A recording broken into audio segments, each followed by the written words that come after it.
is Nats, like I said. A little about me. I'm Latina. Yeah. Yeah, Bad Bunny shouted out my country. Say it with me. Canada. Wow. Like, I know I look white, but no, I know. I know why you said it. Yeah, I wish that I could say that, oh, like, I'm white on the outside, but I'm brown on the inside, but no. Like, I can't eat spicy food. I think I can dance better than Lady Gaga, but don't ask me to prove it, please. And I do like white stuff all the time. Like, I take my cats to the vet.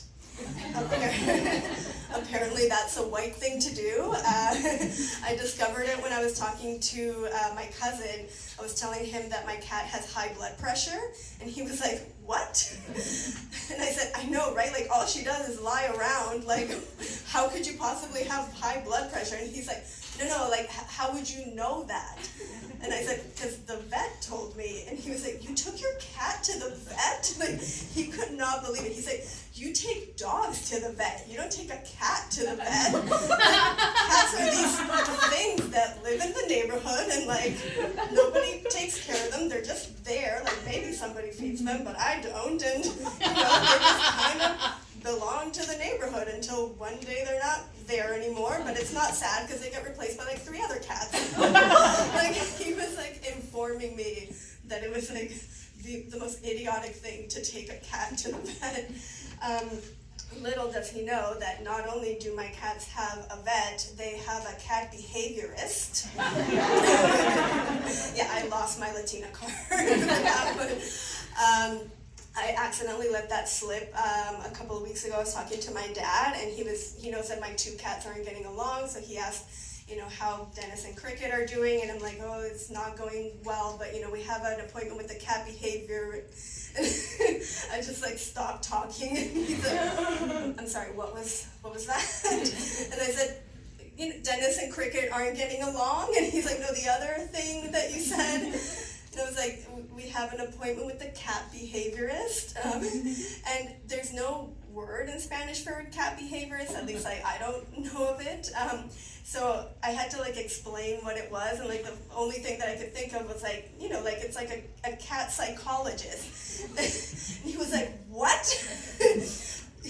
I'm sorry, why did I send you to Canada? So you could just, like, spend your money on cat psychologists? And I'm like, okay, it's not like the cat is on, like, a couch, and it's like, oh, the human didn't feed me in time. Like, you know, like the cat, it's a behaviorist. Like, she tells us about the cat's behaviors, and she, like, helps us to, like, you know, come up with a plan so they'll finally get along together. And he was like, and how much do you pay this cat behaviorist? And I was like, definitely not what the average Nicaraguan makes in 3 days. Definitely not that. Yeah, I definitely don't pay that for the cat behaviorist to tell me that my cat's a pussy. No, I'm kidding. She didn't say that. She did warn us about curiosity being lethal to cats, though, so, all right, puns out of the way. What else do I do that's really white? Oh, I saved a squirrel a couple of years ago. The story is my sister, who's at the raffle ticket table, she came across a squirrel, a baby squirrel, on the sidewalk. And once she was assured that the mama squirrel was, you know, I don't know, left for cigarettes and wasn't coming back, she took it in. So that is what you're supposed to do, okay? Like, leave them for a bit, but once it was getting dark, she took it in. And then she sends this video in the family chat, and we're all like, oh my god, it's so cute! And she's like, yeah, well, I hope it survives the night, because you have to feed it every 3 hours, and I'm going to bed. And I was like, what? Now, before I keep going with the story, we are in baby squirrel season right now, so I don't want to be spreading misinformation. You're actually not supposed to feed them at all. Like, not even like every 3 hours. Like, you're not supposed to feed them. But, you know, we didn't know that at the time. So I, like, went over to her house and picked up the squirrel, and my partner, who suffers from, like, like terrible insomnia, I was like, you know how you're not gonna sleep tonight anyways? How about you don't sleep and you take care of a baby squirrel? Make sure it doesn't aspirate, bye! And then I took my sister's lead and I went to bed with this like warm, fuzzy feeling that you can only get knowing that you're gonna take credit for something you had nothing to do with. But then I woke up and that warm fuzzy feeling was gone, and I realized I had a wild animal in my house. And I also have cats. Like I said before, I have cats. There's a cat on the cat. I have cats that love hunting things that look very similar to baby squirrels. And like I said, we were like in like the middle of squirrel season. So I am just calling all the shelters and none of them are getting back to me, and I'm leaving messages, and then I went to work just hoping that someone would get back to me.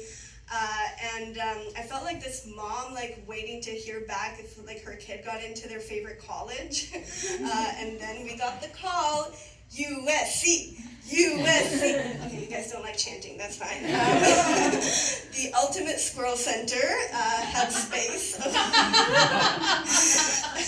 So you were there for all of this. That was my coworker. So the Ultimate Squirrel Center, for those of you who don't know, is in Newmarket. So then after work, I went home to pick up Gus. Yes, we named the squirrel Gus. And then I drove it to Newmarket. And another thing to know about me is I get really sleepy when I drive, and like especially like distances of over 20 minutes are bad news.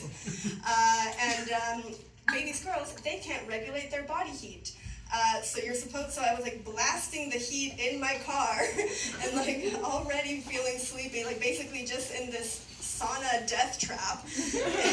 And I just like, so to keep myself awake, I started like talking to myself, and but I wasn't being like very nice to myself. Like I was like, oh my god, this is the stupidest thing you've ever done. Like you're spending all this time and money and like gas money, right? And putting yourself and others on the road in danger for a baby squirrel that probably would have been like a hawk's lunch if you had just left it there.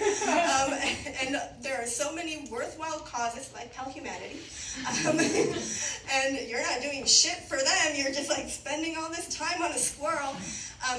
Then I had to like talk myself down and just be like, okay, it's not like a zero-sum game, and you know, this is a nice thing that you're doing, and just focus and just get to Newmarket and drop off the squirrel, and that'll be it. You'll be done with it. So this is the story of how I became a sponsor of the Ultimate Squirrel Center.